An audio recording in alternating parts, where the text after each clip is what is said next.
Saudações aos dois presbíteros aqui presentes, ministros, leitores, visitantes. Saudações a vocês presentes aqui na Basílica Histórica e a você que nos acompanha pela rede Aparecida de Comunicação. A liturgia de hoje nos ensina coisas importantes para a nossa vida, principalmente nós enquanto cristãos.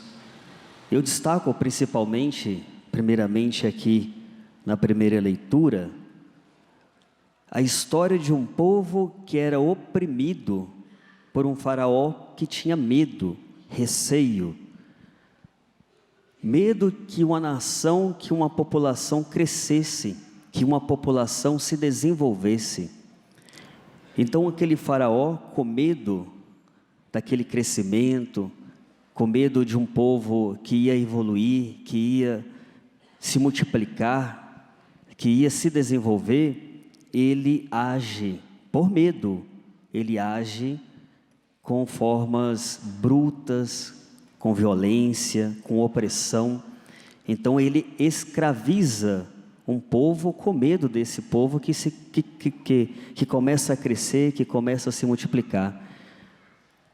O faraó usou de mãos sangrentas para oprimir aquele povo, escravizava, forçava ao trabalho, com o intuito de deixar com que aquela nação permanecesse pequena, suprimida. Matava os pequeninos, as crianças, para que a população de fato não pudesse se desenvolver de nenhuma forma. Violência através da morte, violência através da opressão, a escravização. Mas aqui nós encontramos um povo que era fiel a Deus. Eles estavam em perfeita aliança com Deus e em Deus encontra a infinita misericórdia. Então aquele faraó, aquele poderoso, encontrou um rei mais poderoso ainda que ele, que é o próprio Deus, o nosso Deus. Para que nós possamos compreender e aprender que os poderes da terra não são superiores aos poderes do céu. Deus tem um poder maior e a Ele nós devemos seguir, servir e permanecer unidos. Aquele faraó, por medo ou por ignorância, ele buscou oprimir aquela população, aquela nação. Mas se ele tivesse conhecimento de fato do Deus verdadeiro que nos ama, que nos busca estar próximo de nós, que nos acolhe, que nos abraça, ao invés de suprimir, ao invés de promover a violência sobre uma nação, aquele rei talvez promoveria a união, a paz, promoveria a aliança, a harmonia entre povos. Então assim, minha gente, um rei com medo e também na sua infinita ignorância, assim eu vou dizer, não conhecia um Deus que era misericordioso, que era bondoso, que acolhia os seus filhos com amor, com respeito, com carinho.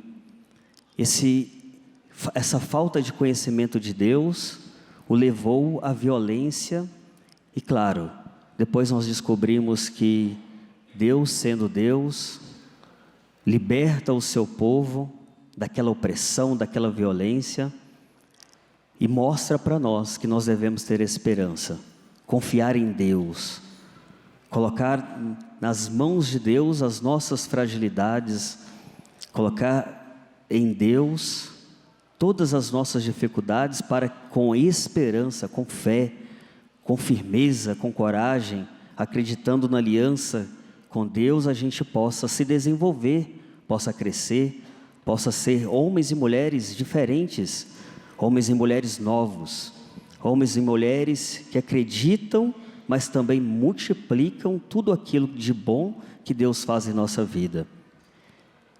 Aquele povo suprimido por um poder violento naquele tempo, antes mesmo de Jesus, se a gente tiver um pouquinho mais de atenção, nós podemos encontrar isso ainda hoje.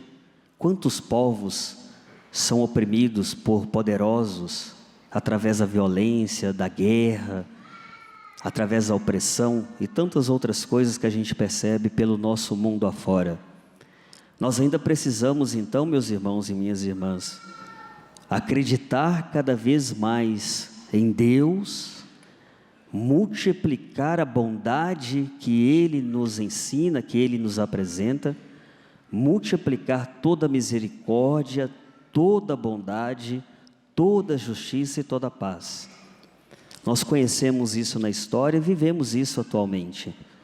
Então devemos ser homens e mulheres, seguidores, fiéis, servidores, autênticos, multiplicando a misericórdia, a paz e a justiça no mundo. Assim Deus deseja para nós. Deus não quer a violência, Deus não quer a opressão, Deus não quer a escravidão, Deus não quer o sofrimento de seus filhos. Deus quer a paz, a união.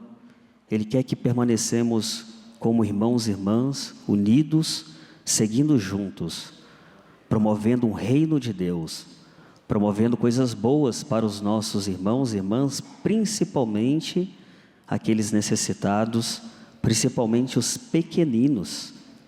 Aquele faraó, o que ele fazia? Ele matava os pequeninos, derramava sangue dos inocentes, mas não é esse o desejo de Deus. Deus quer que todos, principalmente os pequeninos, sejam acolhidos, sejam guiados pelos bons caminhos, sejam todos promotores do amor, da paz e da misericórdia. O Salmo, seu refrão nos ensina muito bem: nosso auxílio está no nome do Senhor. Nosso auxílio é Deus, nosso auxílio é Jesus Cristo, e nós devemos confiar e trazer isso para a nossa vida. Deus é o nosso auxílio, o nosso rei, e Ele é um rei de poder. Só que o poder de Deus não é um poder que maltrata, é um poder que acolhe, não é um poder que destrói, mas é um poder que constrói, que cria. Assim é nosso Deus. Ele é misericordioso conosco. Então o seu poder, Ele é infinito, mas é um poder de amor, de respeito, de caridade. E nós devemos então aprender isso, viver isso no nosso dia, viver isso na nossa família, na nossa sociedade, nas nossas paróquias, sermos irmãos e irmãs promotores de tudo aquilo que Deus deseja para nós. O Evangelho, Jesus coloca algumas palavras aqui, ele cita algumas coisas, parece duras, contraditórias, e parece dizer que ele busca a divisão, mas não é bem isso que Jesus vai nos ensinar. Aqui Jesus vai ensinar para nós que a missão, ela é difícil, ela não é simples, ela não é fácil.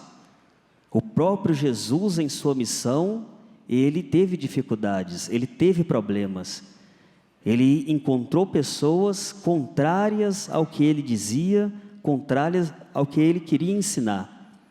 E assim nós até hoje encontramos pessoas que é contrária àquilo que Cristo nos ensina, aquilo que Ele nos pede. Portanto, nós que somos missionários através do batismo, nós devemos enfrentar todas as dificuldades para continuar seguindo a Jesus, continuar a sua missão, continuar falando dele, enfrentar essas dificuldades, enfrentar os desafios, o medo, a vergonha, enfrentar qualquer coisa em nome de Jesus. Aqui no Evangelho, ele fala das divisões. Quem me segue, que tome a sua cruz e siga com liberdade, seguir Jesus com liberdade, e fazer a missão de Jesus, continuar a missão de Jesus com liberdade. Esse é o propósito.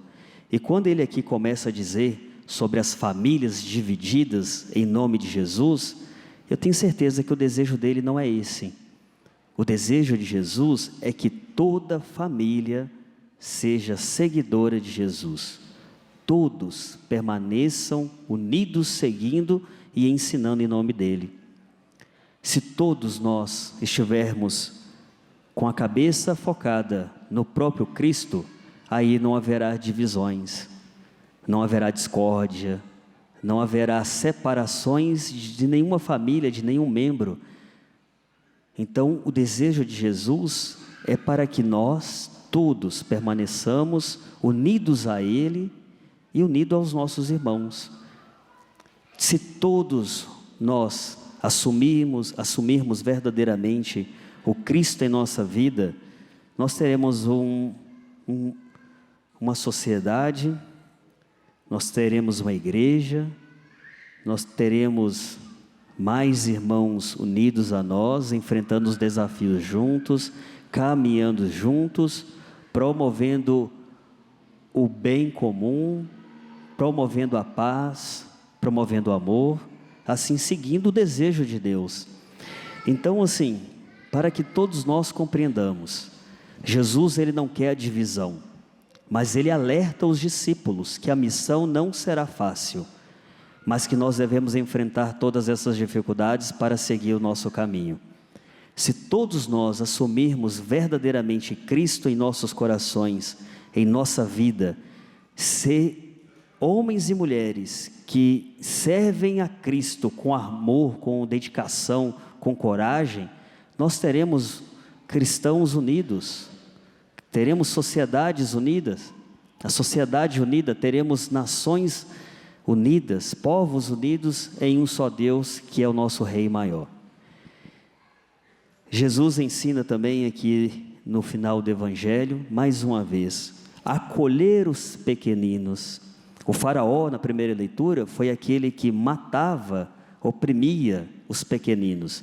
Jesus vai ensinar que nós devemos acolher os pequeninos em nossa vida, olhar para o irmão que sofre e a ele promover ajuda, promover a paz, promover as coisas boas. Somos nós que Jesus pede para continuar essa missão. Olhar para os nossos irmãos e irmãs, os pequeninos, os sofredores, e ajudá-los a crescer na fé, aliviar os sofrimentos, fazer coisas boas. Isso é importante para todos nós. Por fim, eu termino falando um pouquinho sobre São Camilo de Leles. São Camilo foi esse que entendeu a missão dada por Deus, entendeu os ensinamentos de Jesus, foi um homem caridoso, acolheu os pequeninos, no caso dele, dedicou-se aos enfermos, dedicou-se a cuidar dos feridos, dos doentes. Nós também devemos ser santos nos nossos dias, a partir do momento em que, com caridade, amor e respeito, com justiça e paz, acolhe e ajuda quem está sofrendo. Assim como o São Camilo, nós devemos então, meus irmãos, fazer a missão de Jesus aqui e agora, que ela permaneça firme, ativa em nós, fazer com que o reino de Deus aconteça aqui na terra. Então, sempre olhemos cada vez mais para os nossos irmãos pequeninos, sofredores, que às vezes são invisíveis aos nossos olhos, mas é importante termos atenção e olhar para aqueles que mais precisam, que mais necessitam. Então, seguindo os ensinamentos de Jesus e seguindo também a intercessão de São Camilo, o exemplo dele, que com coragem serviu aos doentes, que nós possamos ser cada vez homens e mulheres que acreditam cada vez no poder de Deus, aceita a transformação que Deus faz em nossa vida e continue a missão de Jesus aqui e agora. Louvado seja nosso Senhor Jesus Cristo.